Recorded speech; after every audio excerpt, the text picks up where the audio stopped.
One of the most common questions I get from bass students about music theory is how does sharps and flats work? So I've put this short bass concepts videos together to answer that question. It's easiest when explaining sharps and flats to view a keyboard as they're laid out visually there. All the black notes are sharps or flats.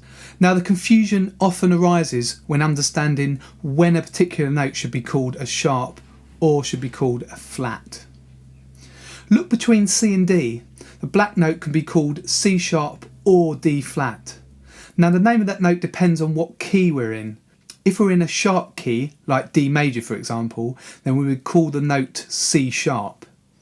If we were in a flat key like G flat major, then that note would be called a D flat. Now there are exceptions to this rule, like for example sometimes in a walking bass line you might find lots of sharps and flats, because walking lines use a lot of chromatic notes, and chromatic notes are sharps and flats outside of the key. But this rule will help you in almost all situations.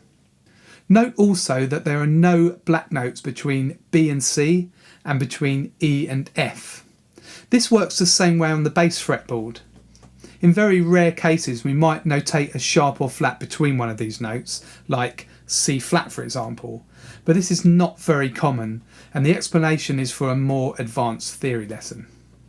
So on the bass fretboard, these sharps and flats fall between our main notes. For example, the first fret on the E string is an F.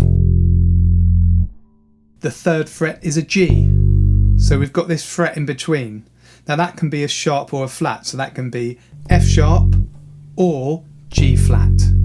Now don't get too caught up at the moment in wondering whether it should be a flat or a sharp. Just know that that fret there and the frets in between the main notes can have two names, the flat name and the sharp name. Now these notes are called enharmonic notes.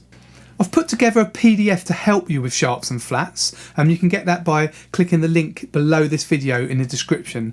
And on that PDF I've put all the key signatures, and I've also put fret diagrams where you can look at how sharps and flats work on the bass fretboard. If you use the PDF alongside this video, you'll start to get an understanding of when to use sharps and flats, and you'll get an understanding of key signatures and key centres too. I've also put a link below to my reading music course for bass players.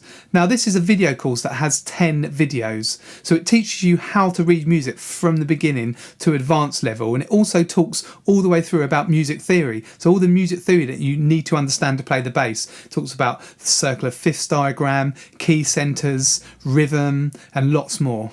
So if you're getting sick of tab, or you just want to learn more about music theory or learn to read, then this course will be perfect for you. So have a look at that, so the link is below in the description.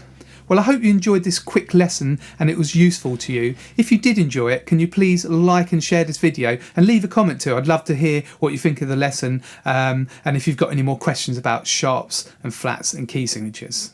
Also remember to subscribe to my channel by clicking the red subscribe button, and also click the notification bell and you'll get notified when I release a new video lesson. This is Greg from Greg's Bass Shed. Hopefully I'll see you very soon in the next video.